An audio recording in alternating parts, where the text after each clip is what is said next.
Alhamdulillah, Assalamu alaikum wa rahmatullahi wa barakatuh. You are welcome to another episode of the Everyday Muslim Show.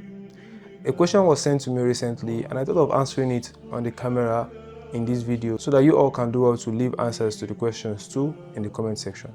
Here's the question.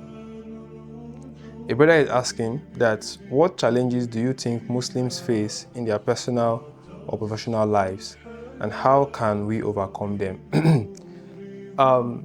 Of course, we all have our various challenges that we faced and our experiences in those challenges.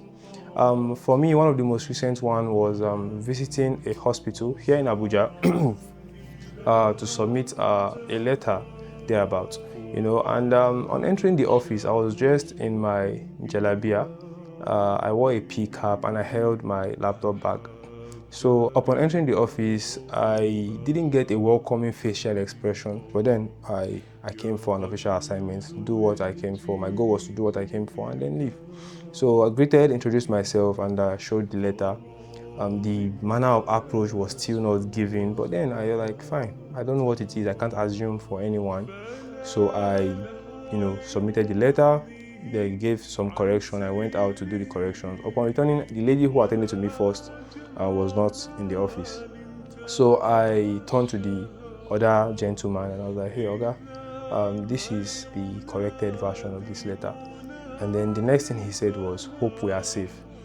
And when he said, hope we are safe, I was shocked. I was like, where is this coming from? I asked him, what was making you unsafe? He said, it was like, this bag are carrying up and down. I was like, what was wrong with the bag? It's my laptop bag. You have a laptop bag too. It was like, I hope they checked you outside. Hope the security checked you. And at this point, I was already losing it. I was becoming a bit angry, but I don't know. Somehow, I just felt like following the law of Qalu Salama. When a person of ignorance, tries to downplay you or talk down at you, just give salam and make peace reign. So I felt like I was the big boss there. I kept my cool, and I just tried to make sure I get my official work done, and I left. But till date, whenever I remember that incident, it just strikes something in my head, and I'm like, what would have made him felt that way?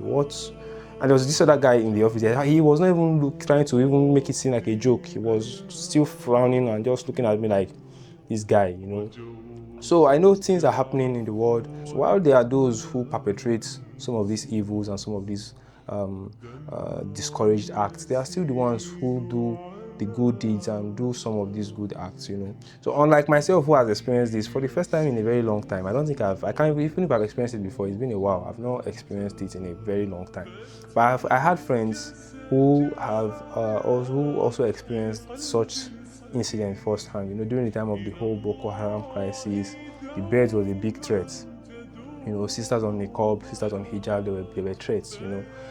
People saw them as threats rather. And it's caused a whole lot for the Muslim brothers, the Muslim sisters. But there are so many people who still face this in their offices.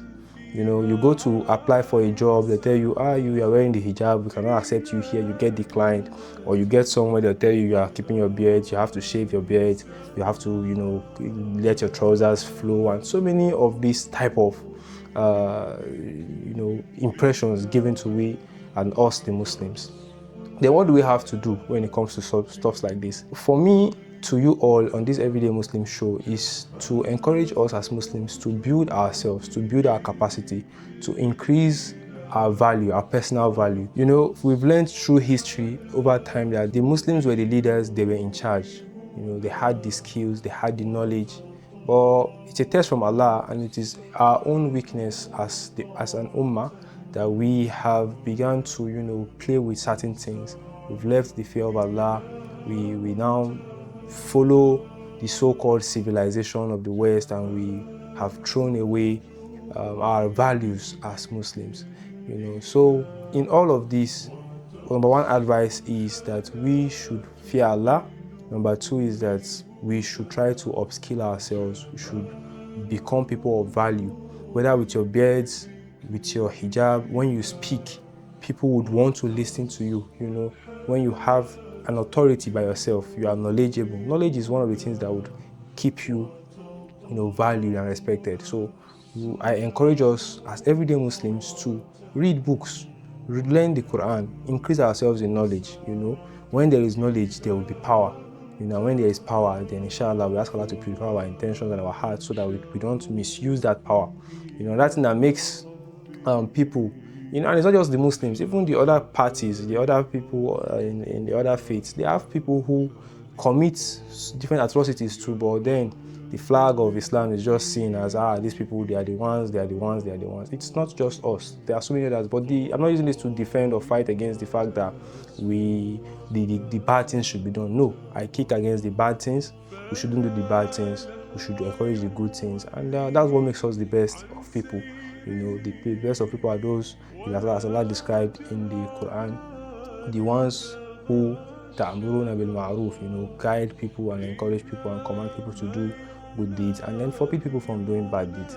I hope with this, inshallah, we fear Allah, we upskill ourselves, increase ourselves in knowledge, and encourage good and forbid bad.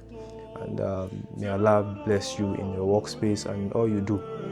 Mafhum? Now. Tayyib.